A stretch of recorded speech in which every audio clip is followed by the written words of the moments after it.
साथियों, भारत और पाकिस्तान के बीच जो तनाव की स्थिति है उसके बीच में एक अच्छा मैसेज, अच्छा संदेश आया है सिविलियंस के लिए और देश के लोगों के लिए कि अब युद्ध विराम संभवतः हो चुका है। भारत और पाकिस्तान के बीच जो तनातनी है, जो सीज फायर का उल्लंघन पाकिस्तान कर रहा है, 22 अप्रैल पहलगाम की घटना के बाद भारत ने आतंकी हमलों की, आतंकी ठिकानों के ऊपर अटैक जो किया था, हालांकि वो अटैक जो है वो सिविलियन को नुकसान पहुंचाने के लिए नहीं किया गया।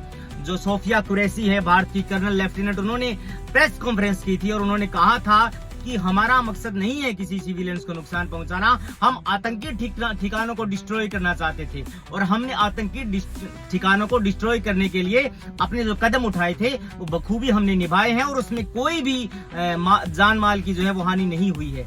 दोस्तों, उसके बाद में पाकिस्तान ने सीज फायर का उल्लंघन किया। उन्होंने जम्मू कश्मीर के पूंछ के इलाके में, चाहे उन्होंने पंजाब के सीमावर्ती क्षेत्रों में जो है वो मिसाइल दागने का जो नाकाम प्रयास किया। हालांकि हिंदुस्तान ने उसकी इतना एयरफोर्स इतना मजबूत था कि उन्होंने उसको डिस्ट्रॉय कर दिया। इसी बीच में पाकिस्तान को लोन भी लेना पड़ा, 1 अरब या 100 अरब, मैंने कुछ ऐसा कुछ सुनने में आया था।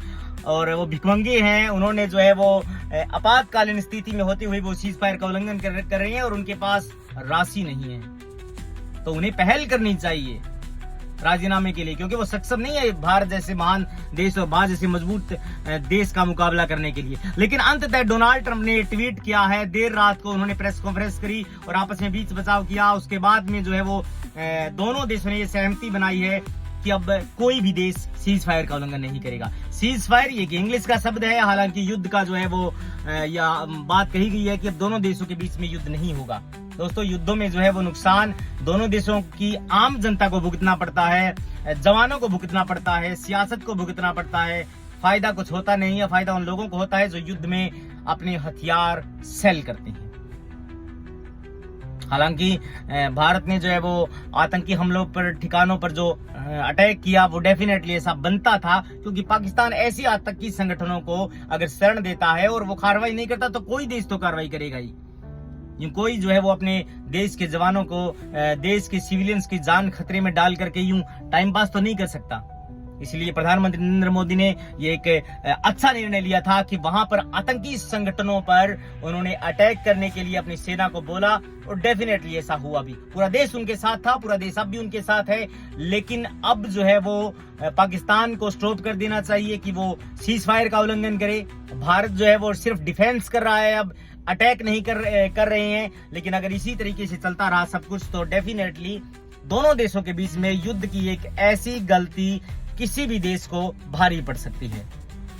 एक छोटी सी गलती जो है वो नुकसान कर देती है, ऐसा हमने इतिहास में भी देखा है, चाहे वो हिरोशिमा नागासाकी को लेकर के हो। और मैं ये उम्मीद करता हूं कि अब पाकिस्तान जो है वो युद्ध आगे नहीं चाहेगा। कोई भी देश युद्ध नहीं चाहता है और मैं बताना ये चाहता हूं कि डोनाल्ड ट्रंप ने फाइनली ये क्लियर किया है कि एक सूझबूझ भरा फैसला है दोनों देशों के बीच में। काफी देर रात तक जो है वो हमने प्रयास किए थे और उस प्रयास का ये परिणाम निकला कि अब दोनों देशों के बीच में सहमति बन गई है कि कोई भी देश जो है वो आपस में युद्ध नहीं चाहता। डेफिनेटली ऐसा होना भी चाहिए दोस्तों। आम नागरिक को जो है वो सुरक्षा मुहैया कराना, उनकी पैरवी करना सरकार का कर्तव्य है, चाहे वो सरकार पाकिस्तान की हो, चाहे वो सरकार हिंदुस्तान की हो। आतंक को खत्म करने का काम पाकिस्तान का है। अगर वो अपने घर के अंदर अगर आतंक को पनाह देगा तो डेफिनेटली आतंक जो है वो सभी का ही बुरा करेगा। उन्होंने आतंकवादी जो पनपे थे पाकिस्तान के अंदर, उन्होंने अपने बच्चों तक को मार गिराया था, जो स्कूल के बच्चे थे 40। इनका काम है दहशतगर्दी करना आतंकियों का।